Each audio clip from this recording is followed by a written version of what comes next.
La oscuridad tiene su propia memoria. Reside en el crujido de un piso de madera a medianoche, en la mancha que nunca desapareció de una pared, en el silencio pesado que se instala en una casa mucho después de que sus ocupantes se han ido.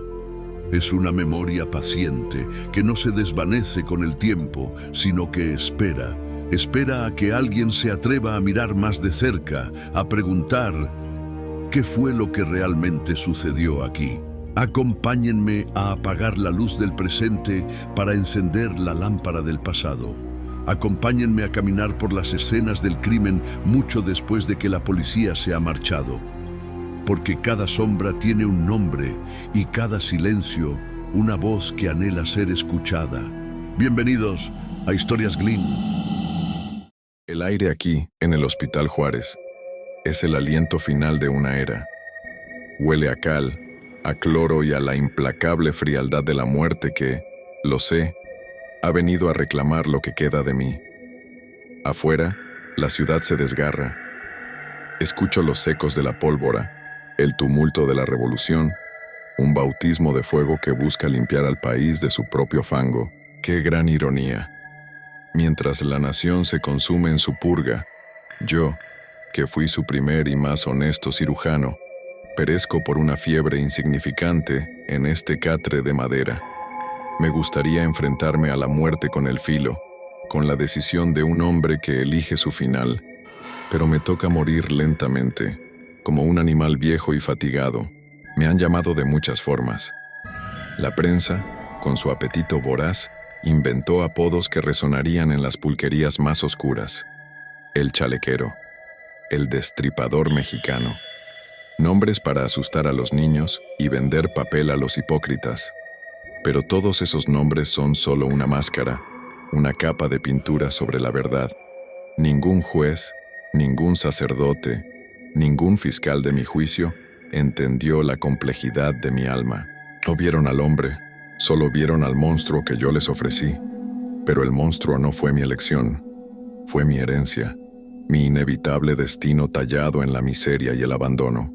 Mi historia, mi verdad, comienza no en los lodos de un río capitalino, sino en el polvo agrietado del Bajío, un lugar donde la tierra te enseña desde muy niño que la vida no es un regalo, sino una lucha constante por migajas. No tuve un padre. Mi universo estaba contenido en una choza de adobe, y mi única ley era el terror silencioso.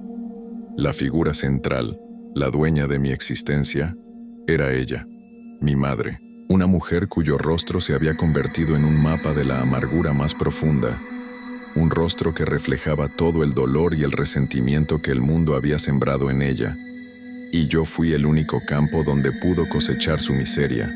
El hambre era constante, pero el hambre del estómago se olvida con una tortilla dura. Lo que nunca pude olvidar fue el hambre de una caricia, el hambre de una palabra amable. Ella nunca me las dio. Sus manos, nudos de resentimiento, eran látigos implacables. Me golpeaba con una frialdad metódica, sin la rabia del borracho, sino con el desprecio frío de quien intenta eliminar una mancha persistente. Cada golpe no era un castigo, era una lección, una enseñanza brutal sobre mi lugar en el mundo. Yo era un error, un estorbo, una ofensa a su existencia. Y esa lección se grabó a fuego en mi memoria. Crecí en el silencio. Aprendí a moverme por la casa como una sombra, a respirar en voz baja, a minimizar mi presencia para evitar la tormenta. Los gritos de los otros niños en el campo eran una música extraña, la banda sonora de un mundo ajeno al mío. Mi único juego era adivinar el humor de mi madre por el sonido de sus pasos sobre el piso de tierra. La soledad no me asustaba. Se convirtió en mi única aliada, la única presencia constante que no me atacaba. Y en esa soledad absoluta, en ese aislamiento forzado, el dolor se transformó, se destiló y dio a luz a algo mucho más fuerte, más paciente que la simple tristeza, la rabia. Esa rabia no era explosiva, era fría, calculada, la rabia de quien sabe que no puede ganar por la fuerza bruta, sino por la astucia y la espera. Ella, mi madre, fue la arquitecta de esa furia, Una vez, recuerdo un pájaro con el ala rota, la única criatura viva a la que me atrevía a amar. Yo lo cuidaba en secreto, le ofrecía migajas. Ella lo encontró, sin una sola palabra, solo con esa sonrisa torcida que yo conocía tan bien, lo tomó en sus manos y lentamente le torció el cuello. «Nada que esté roto merece vivir», me dijo.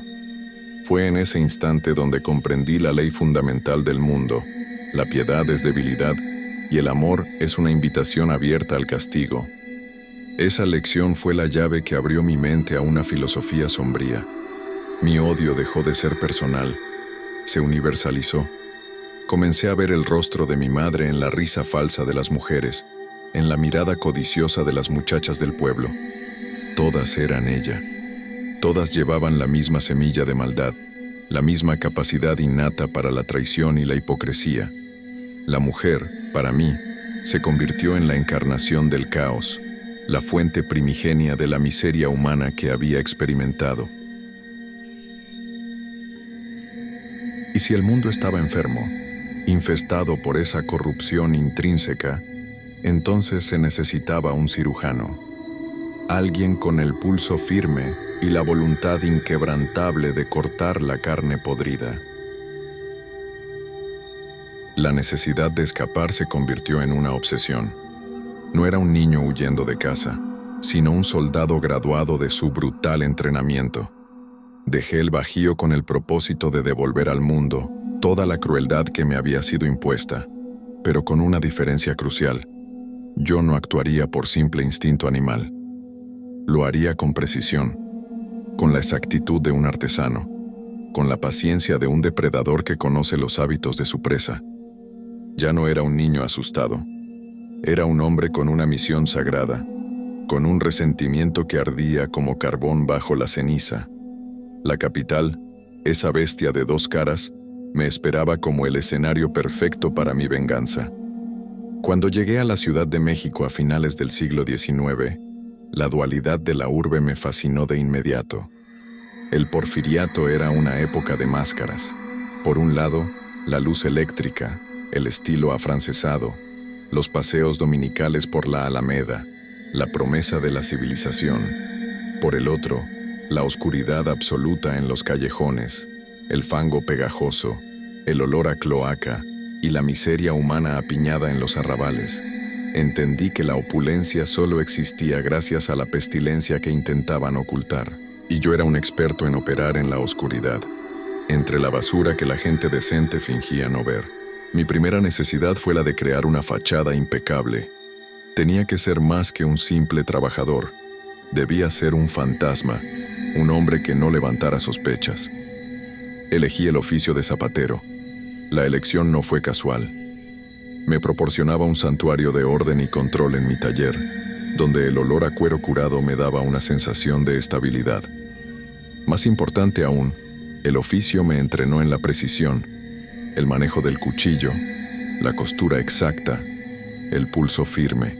Esas manos que daban forma al calzado, pronto le darían forma a mis víctimas. El zapato, la disciplina, se convirtió en mi ancla. Pero mi verdadero disfraz, mi obra maestra de camuflaje, fue mi indumentaria, mi chaleco. No era solo una prenda de vestir, era un símbolo, una declaración silenciosa de mi superioridad. Me vestía con una pulcritud que contrastaba con mis orígenes, con modales aprendidos de la observación de los hombres respetables. El chaleco era mi uniforme, mi armadura de decencia que me permitía moverme por todos los círculos. Nadie sospecha del hombre que invierte en su apariencia. Lo ven como a uno de los suyos, y así es como el lobo consigue entrar al gallinero. Mis primeras exploraciones nocturnas fueron como un cartógrafo. Estudié la ciudad con una meticulosidad obsesiva. Aprendí donde la luz de gas se apagaba por completo, donde el rumor del río era lo suficientemente fuerte para ahogar un grito, donde la vigilancia policial era una broma. Mi coto de casa se perfiló claramente, la ribera del río con su lado. Un lugar de lodo, de desecho y de olvido. Era el vientre de la bestia, el lugar perfecto para mi liturgia de purificación. Allí, La vida valía menos que el pulque rancio que se vendía en las chozas cercanas. Entendí que para cazar, debía ser capaz de controlar la narrativa. Me convertí en un experto en la mentira galante. Abordaba a mis víctimas, no con exigencias brutales, sino con palabras amables. Les ofrecía un momento de dignidad, un coqueteo, una fantasía de ser deseadas por un hombre que no las trataba como mera mercancía. Ellas, hambrientas de cualquier ilusión de respeto, bajaban la guardia inmediatamente ante el hombre del chaleco, el hombre pulcro que prometía una excepción a la regla. Su ingenuidad era su condena y mi principal herramienta de caza. Mi foco estaba casi exclusivamente en las mujeres que vendían su cuerpo, no por un impulso lujurioso, sino por una necesidad filosófica. Para mí, ellas eran la manifestación más obvia y más cínica de la traición femenina. Vendían la intimidad, vendían la mentira. Eran el epítome de la corrupción que mi madre había encarnado. Por lo tanto, su eliminación era un acto de justicia poética, no solo personal. Al cortar sus vidas, yo sentía que limpiaba una pequeña porción del veneno que ellas esparcían por las calles de la ciudad. El ritual siempre comenzaba en las pulquerías, esos templos al olvido. El aire era pesado, dulce y agrio a la vez, lleno del humo barato y del murmullo de vidas rotas. Yo me sentaba solo, tranquilo, observando a mis presas con la paciencia de un naturalista. No bebía en exceso, mi mente debía estar clara, mi pulso firme. Buscaba a las más cínicas, a las que llevaban el desprecio en la mirada, porque ellas eran las que mejor representaban a la fuente de mi dolor. Y mi selección era lenta, deliberada, casi sagrada. El paseo hacia el consulado era la parte más tensa, la danza más peligrosa. Íbamos hablando, riendo incluso, mientras las luces de gas de la ciudad se volvían tenues y luego desaparecían por completo. Con cada paso, sentía el poder crecer en mi pecho. Ella, confiada en su propia astucia callejera, creía que me llevaba al catre. Yo sabía que la llevaba al altar de mi venganza. El lodo se volvía más espeso, el aire más frío, y el murmullo del río comenzaba a ahogar el sonido de nuestras voces. Era el descenso al infierno, y yo era el guía. Cuando llegábamos a la orilla fangosa, la comedia terminaba. El momento exacto en que la sonrisa de ella se desvanecía y el miedo llenaba sus ojos era embriagador. Era la primera y única vez que se revelaba la verdad, la absoluta indefensión de la mujer ante el poder total del hombre. El acto sexual era un mero trámite, una formalidad para establecer el dominio, un acto de humillación que cumplía con el código que mi madre había inscrito en mí. De ahí creo nació la famosa expresión a chaleco, el forzar mi voluntad y la de ellas hasta el límite. Pero el clímax, la verdadera liberación, no era carnal, venía con el cuchillo, mi herramienta de trabajo, el mismo filo que usaba para cortar el cuero, se convertía en una extensión de mi voluntad. La prensa decía que yo utilizaba el degollamiento, y tenían razón. Era el método más limpio, más rápido, más quirúrgico. Era la marca del artesano, del hombre que sabe lo que hace y lo hace sin titubear. Al deslizar el filo, la rabia de mi infancia regresaba, caliente y justificada. En el instante exacto del corte, el mundo se detenía. La vida se iba, y con ella, el dolor. No veía el rostro de la mujer, veía el rostro de mi madre, y en ese acto, sentía que la estaba matando a ella, una y otra vez. Era un bautismo de sangre, un ritual de purificación que me dejaba en un estado de calma absoluta. El odio se calmaba, el fuego se apagaba temporalmente. Yo era el dueño de ese instante, el único juez, el ejecutor de una sentencia que para mí era justa y necesaria. Era la prueba tangible de mi poder. Mi contabilidad era estricta. 20 veces sentí esa paz helada. 20 veces burlé a la ley, a Dios y a la decencia. El río, mi cómplice silencioso, se encargaba de los cuerpos. El lodo, mi testigo mudo, los cubría. Volvía a mi taller con el corazón ligero, me lavaba las manos y a la mañana siguiente era de nuevo el hombre pulcro, el zapatero respetable. El chaleco nunca se manchó. Mi reputación se mantuvo intacta, gracias a mi propia disciplina inquebrantable. Pero la soberbia, ya se sabe, es el veneno que mata a los cazadores. Me volví descuidado. Me confié en mi invulnerabilidad, en mi habilidad para ser dos hombres a la vez. Pensé que el destino me había elegido y que no seríamos separados. Y ese fue mi primer error. El error que me llevó a mi caída en 1888, en una pulquería de Peralvillo. No fue la astucia policial lo que me atrapó. Fue mi propio ego, mi creencia de que era intocable. Una lengua suelta, un detalle mal calculado, y la farsa se vino abajo. El juicio fue un circo, el mayor teatro que esta ciudad ha visto. Fui la comidilla de los salones elegantes, el monstruo de Tacuba en las primeras planas. Me devoraron. Me compararon con ese tal Jack, el destripador de Londres, convirtiéndome en una leyenda de la infamia global. Y mentiría si dijera que no disfruté esa atención. Era el reconocimiento que nunca recibí de mi madre, la validación de que mi existencia, después de todo, había sido importante, había causado un impacto monumental. Me condenaron a la pena máxima, la pena de muerte. Escuché la sentencia sin pestañear, pero el gobierno de Porfirio Díaz tenía sus propias necesidades políticas. En un acto de magnanimidad impostada, un capricho del dictador, mi pena fue conmutada a 20 años. No fue un perdón para mí, fue un mensaje para el mundo. Incluso un monstruo puede ser redimido bajo mi régimen. Me negaron el final limpio del verdugo. Me sentenciaron a la muerte lenta de la prisión. Fui enviado al infierno en piedra, el castillo de San Juan de Ulúa. Años de humedad, de calor sofocante, de soledad absoluta. Pero la cárcel no me reformó. La cárcel me incubó. Allí, entre el olor a salitre y desesperación, el monstruo no murió, solo durmió. Mi odio se hizo más profundo, más paciente. Aprendí el valor de la espera, convencido de que mi misión solo había sido interrumpida. Y entonces, lo inesperado. En 1904, un error burocrático, una firma descuidada en un papel, me concedió el indulto. La misma sociedad que me había condenado, ahora me liberaba, como si fuera un paquete extraviado. Lo interpreté como una señal inequívoca del destino. El mundo seguía sucio, la hipocresía persistía, y yo había sido devuelto para terminar mi trabajo. La ciudad me llamaba de vuelta. Salía a la luz como un espectro, un fantasma de la nota roja. La Ciudad de México había cambiado, pero la esencia del pecado era la misma. Intenté ser el zapatero. Traté de contenerme, de vivir la vida sencilla que la ley me ofrecía. Pero el fuego que mi madre había encendido no podía ser apagado con agua bendita.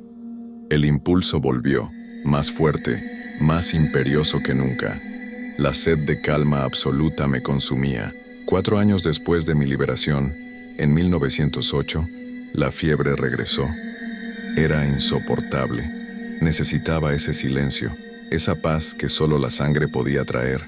Esta vez, la víctima fue diferente. No fue una prostituta de la Ribera, sino una anciana cualquiera. Pero en su rostro arrugado, cansado, vi el fantasma final de mi madre. Era la última pieza que me faltaba para completar mi venganza. Un acto final, frío, sin la excusa de la lujuria. Me atraparon de nuevo, por supuesto. Esta vez no hubo clemencia, no hubo indultos presidenciales. La sociedad estaba cansada de sus monstruos. Me encerraron en Lecumberri, esperando que la ley me ejecutara. Pero la ironía me persiguió hasta el final. No fue la cuerda ni el tiro. Moriré de una enfermedad rastrera, de tifoidea, consumido por la inmundicia desde adentro, justo cuando la nación se desangra afuera. Aquí, en este lecho de muerte, mientras escucho los rumores de batallas en el sur, no siento arrepentimiento. Siento una terrible satisfacción. Fui el pionero. Yo fui el primero en levantar el cuchillo contra la decadencia. El país entero me ha imitado. La revolución es solo mi filosofía llevada a la escala nacional. Todos ellos son, en el fondo, chalequeros sin chaleco. Que mi nombre quede grabado no solo como el de un asesino, sino como el del profeta, el que vio la verdad antes que todos, que la sociedad estaba podrida hasta la médula y que la única cura era la incisión profunda y la purificación total. Yo hice mi parte, con mi cuchillo, con mi chaleco y con mi absoluta falta de remordimiento, y mi obra ha quedado inscrita en la historia de esta ciudad para siempre. El Bajío me enseñó que la miseria no es solo falta de pan, es la ausencia de amor. El niño de esa choza no pedía oro, pedía un gesto, una caricia. Y al negarme eso, mi madre me enseñó que la única forma de obtener cualquier cosa en este mundo es a través de la fuerza y el dominio. El amor se doblega, pero el terror obedece. Esa fue la primera regla de mi vida, y la última. En el porfiriato, la fachada de progreso era tan fina como el papel. Yo veía a través de ella. Veía la avaricia, la explotación.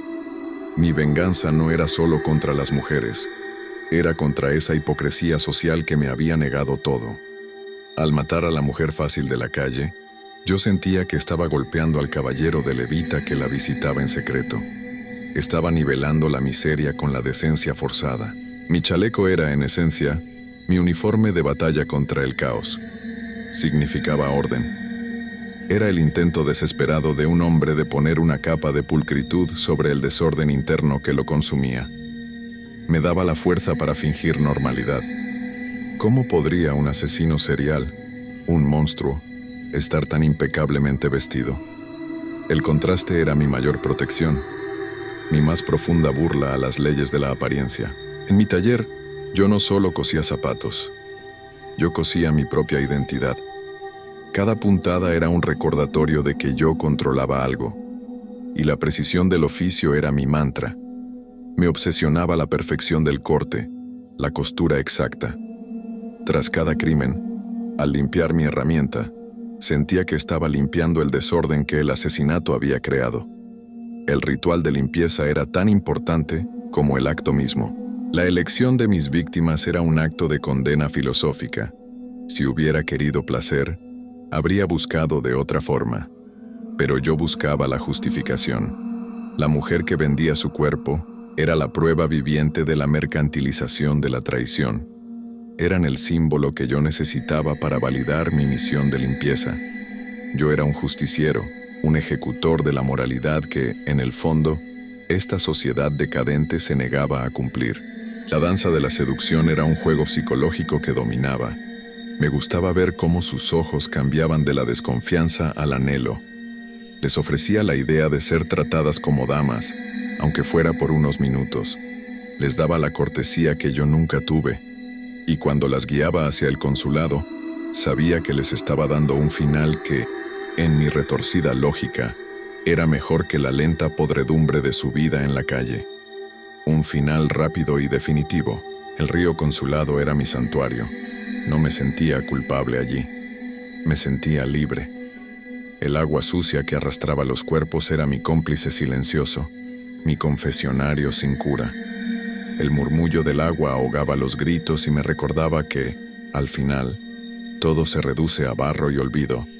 Era el lugar donde la hipocresía de la ciudad se deshacía, y yo era el único sacerdote de esa ceremonia de descomposición. La conmutación de mi pena no fue un acto de piedad de Porfirio Díaz. Fue un intento de controlar la narrativa. El dictador no podía permitir que un monstruo mexicano fuera peor que el de Londres, ni podía ejecutar a alguien que había despertado tanto morbo. Fue un gesto político para mostrar al mundo que su régimen era civilizado. Pero para mí, fue una burla que me condenó a un infierno más largo y me validó la idea de que la ley era tan corrupta como las mujeres que yo asesinaba. San Juan de Ulúa fue una prueba de resistencia. Me obligó a internalizar mi odio. Ya no era necesario expresarlo. Bastaba con saber que estaba allí, esperando. Me convertí en un fantasma, invisible entre los presos, observando y aprendiendo. La prisión no me enseñó a amar a Dios. Me enseñó a ser paciente con el demonio que me habitaba. Salí de allí con la convicción total de que mi misión era un mandato. Y aquí estoy. El 1910 arde, el país se desgarra, y yo muero. un viejo consumido por una enfermedad vulgar. Pero mi leyenda perdura, mi chaleco, mi cuchillo, mi rostro de hombre pulcro que escondía el horror. Todo sigue vivo. Que mi nombre les sirva de lección, no sobre el miedo, sino sobre la verdad. Que los monstruos no se esconden bajo la cama, caminan por la calle con el mejor traje y son creados por la crueldad más íntima, la de la propia familia.